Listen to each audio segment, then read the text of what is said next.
নমস্কার বন্ধুরা, আজকে আরেকটি নতুন ড্রাগ নিয়ে চলে আসলাম। ড্রাগটি হচ্ছে সিনা।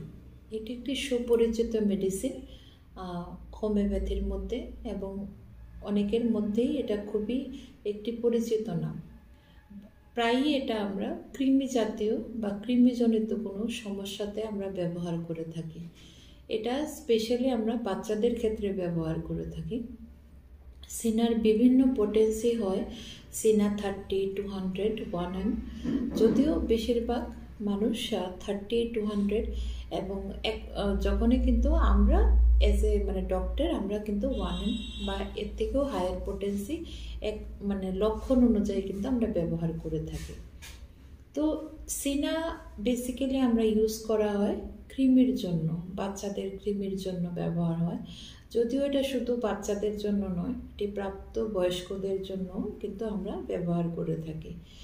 সিনা বেসিক্যালি আমরা সাধারণত যে কোনো আমাদের হোমিওপ্যাথিতে আমরা ড্রাগস দিয়ে থাকি অ্যাকর্ডিং টু সিমটমস বা লক্ষণ অনুযায়ী। তো সিনার বাচ্চাদের কী কী লক্ষণ থাকতে পারে সেই লক্ষণগুলো নিয়ে ছোট্ট একটি বিস্তারিত আলোচনা করছি।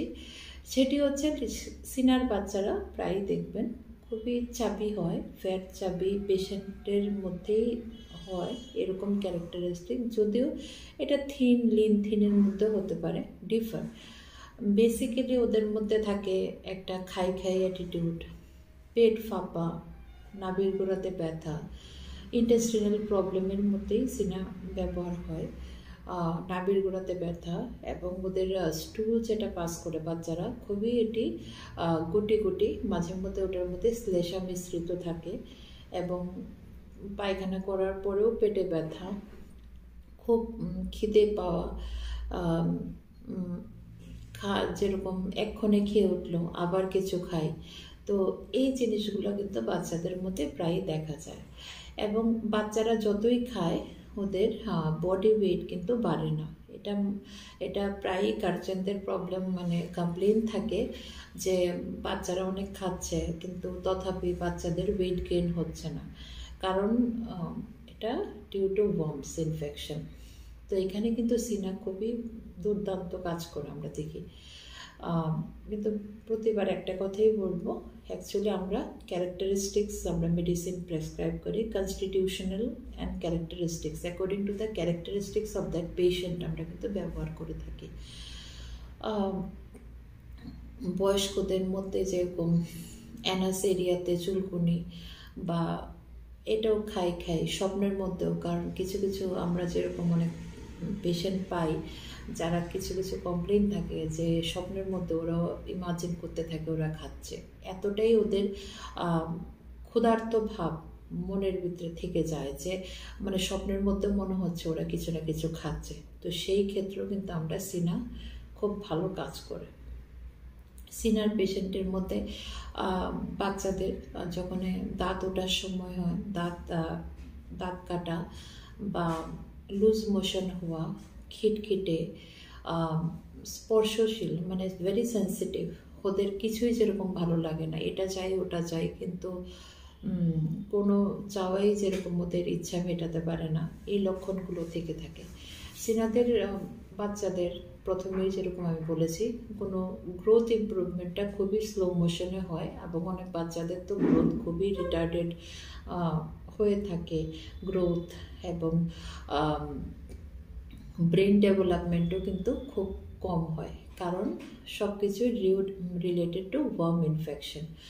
তো সিনা খুবই ভালো একটি মেডিসিন, কারণ আমরা দেখেছি যে অনেক ক্ষেত্রে কিন্তু সিনা, তারপরে যে কোনো মৃগী রোগ জাতীয়, কৃমির জন্য অনেক বাচ্চাদের মৃগী জাতীয় কিছু রোগ লক্ষণ দেখা যায়, তো সেই ক্ষেত্রেও কিন্তু সিনা খুব ভালো কাজ করে।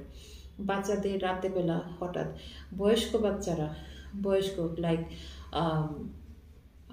11-12 ইয়ার্স ছেলেরা বা মেয়েরা অনেক সময় রাতেবেলা বিছানায় তারা পেছাব করে, তো সেই ক্ষেত্রেও কিন্তু সিনা খুবই ভালো একটি মেডিসিন।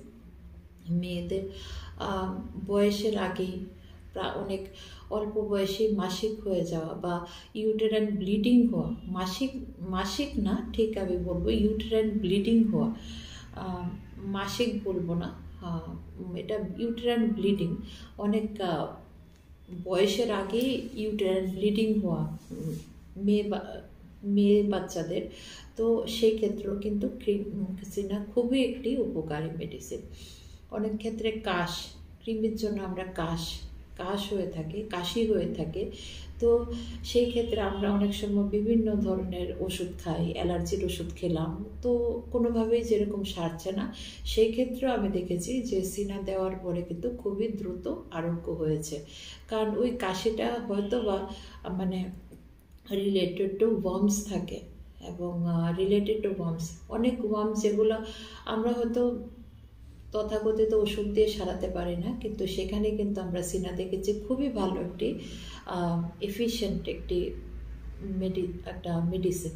তো এইভাবে অনেক ধরনেরই লক্ষণ থাকে, রাতে ঘুম না হওয়া, রাতে ঘুমের মধ্যে হাত পা ছড়ানো বা কামড়ানো, দাঁত কিটকিট করা বা স্ল্যাং ল্যাঙ্গুয়েজ ব্যবহার করা, এগুলো সব কয়টাই কিন্তু সিনাতে আমরা কাভার করি।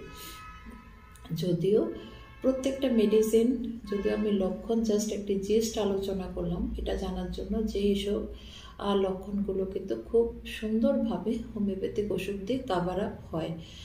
কিন্তু আমার একটা অ্যাডভাইস থাকে, যখনই আপনারা যে কোনো হোমিওপ্যাথিক ওষুধ নেবেন, শুধু হোমিওপ্যাথিক না, যে কোনো ওষুধে নেবেন, please take the proper advice of a proper physician.